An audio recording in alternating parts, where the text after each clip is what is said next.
আমাদের যে ফর্ম আছে এবং তার সাথে একটা ফর্ম দিয়েছে, সেই ফর্মে লেখা আছে সংযুক্তি 2, তার মানে এরা যে 2 এটাই বোঝা যায় বলে রাজনৈতিক 2।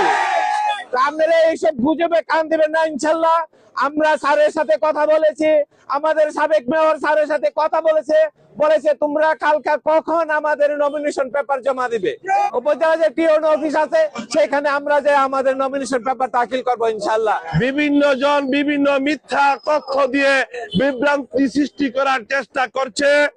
ইনশাল্লাহ মুশফিকুর রহমানকে এই মাঠে ধানের শীষ প্রতীক দিয়ে নির্বাচনে প্রতিদ্বন্দ্বিতা করার জন্য বিএনপির ভারপ্রাপ্ত চেয়ারম্যান জনাব তারেক রহমান এবং দেশ নেত্রী বেগম খালেদা জিয়া এবং বিএনপির স্ট্যান্ডিং কমিটির সিদ্ধান্ত নিয়েছে কসবা খাওড়ার মাঠে জনাব মুশফিকুর রহমানের ঘাটে দেখতে পেলাম ডক্টর মুশফিকুর রহমানের মনোনয়ন পত্র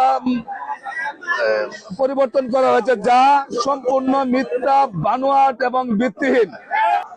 আপনারা যেভাবে নির্বাচনী কার্যক্রম চালিয়ে যাচ্ছেন এবং ইতিমধ্যে আমাদের অনেকগুলা নির্বাচন পরিচালনা কমিটি সমাপ্ত হয়েছে, সেই গতিকে থামিয়ে দেওয়ার জন্য, আমাদের যে আগামী দিনের বিজয়কে ম্লান করে দেওয়ার জন্য একটি কুচক্রী মহল নিজেদের ব্যর্থতা ঢাকার জন্য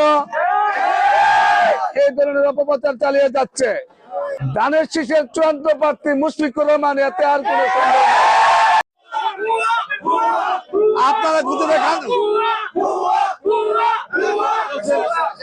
আপনারা গুজবে কান দিবেন না ইনশাল্লাহ। আগামীকাল সকাল 10টায় সবাই উপস্থিত থাকবেন। আপনারা গুজবে বিভ্রান্ত হবেন না। আপনারা সবাই দেখেছেন যে এই ফর্মটা, এটা কোনার ডাইন পাশে লেখা আছে 2, সংযুক্তি 2, মানে যদি কোনো বিপদ হয় তাহলে তার দিতে পারে, আর কোনো ইয়া নাই। সব ভুল। আপনারা আগামীকাল সকাল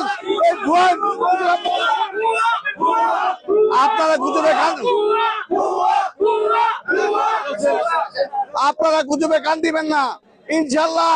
আগামীকাল সকাল 10টায় সবাই উপস্থিত থাকবেন। আজকে যেটা দেখছেন এটা হলো সংযুক্ত 2 কপি। এটা শুধু কসবার জন্য নয়, সারা বাংলাদেশে প্রত্যেকটা প্রার্থীর বিপরীতে আরো এমন 2টা সংযুক্ত করে কপি দেওয়া হয়েছে।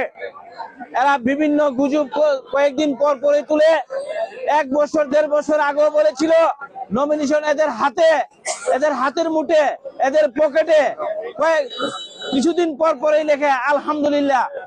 এই পর্যন্ত কোনো রেজাল্ট পাই নাই, এইটাও ভুয়া। আমাদের প্রার্থী হয়েছে 1 নাম্বার এবং আমাদের নমিনেশন দেওয়া হয়েছে, আমাদের কাগজপত্র অফিস আদালতে জমা দেওয়া হয়েছে, নির্বাচন কমিশনারে জমা দেওয়া হয়েছে। সুতরাং আমরা অন্য কোনো কথা না শুনে আগামীকাল 10 ঘটিকার সময় সকলে উপস্থিত থাকার জন্য আহ্বান জানাই।